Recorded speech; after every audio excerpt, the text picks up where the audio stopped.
Hello everyone, this is Beastly Eel here, and in today's video we're going to be talking about my predictions for Thor: Love and Thunder.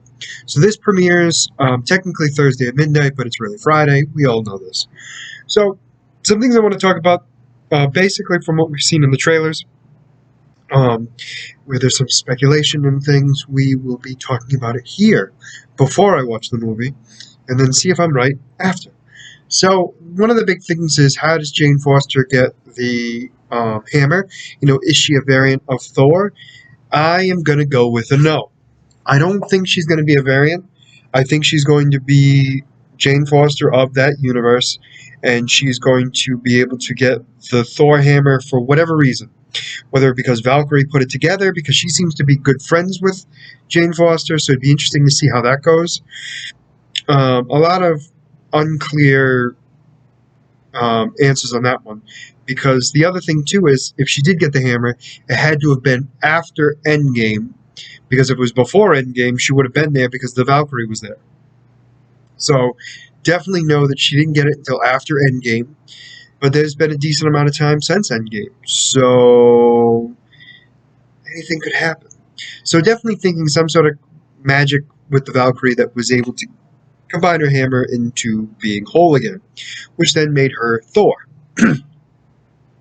We're also going to see all the different deities around the entire, universe. So we're going to see the Egyptian gods like we saw from Moon Knight. We're also going to see the Greek gods, because we've already know that Zeus is going to be there. I think we're even going to see the African gods, because I think the Panther god is there as well, although it's hinted at. We don't know for sure, but I'm going to go with the probably. So we're going to see all these different gods, and they've come together only because Thor, the God Butcherer, is basically killing gods. So Thor gets involved somehow, whether or not it's because he's a wandering god, that he doesn't have a place anymore, that he's just floating around the universe, and that's why he gets summoned, or if he's a prime suspect in the beginning, I don't know. But that being said, in some sort of capacity, he gets brought in without the knowledge of knowing all these different gods. So that happening, we then see that he and Jane Foster meet up again. We see that he's never really forgotten about her, because he knows to the hour? I think to the hour of how long they haven't seen each other.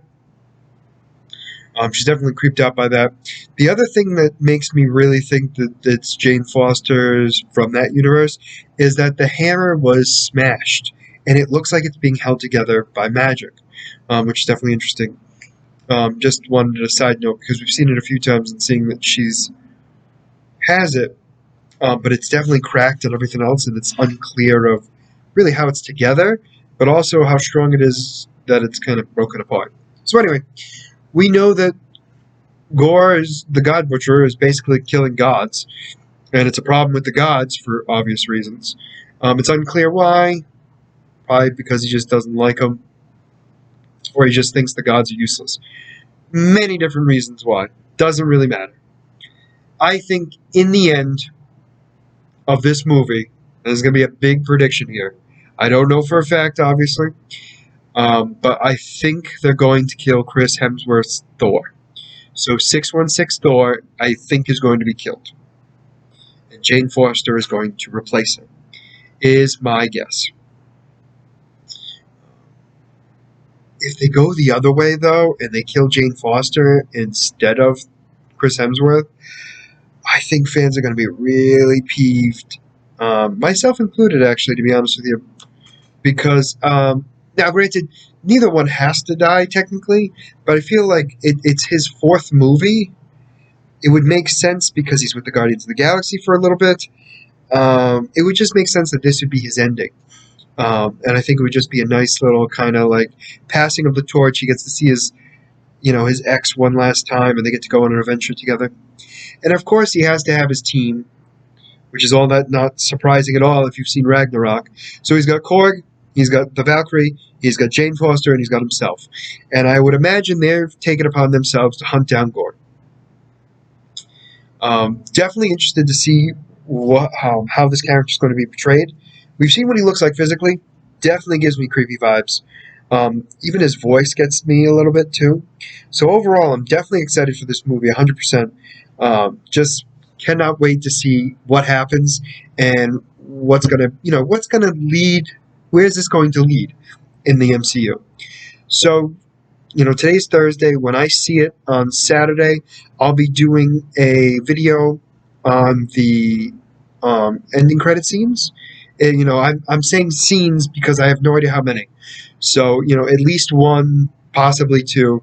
And I'll be discussing where that leads us into the MCU. So, for now, let me know what you guys think. Are you guys excited for Thor: Love and Thunder? What do you think's going to happen? What are you hoping happens? What do you hope doesn't happen? Let me know in the comments below. As always, if you like the content you see, please like and subscribe below. Other than that, this is going to be Beastly Eel signing out. Have a great night.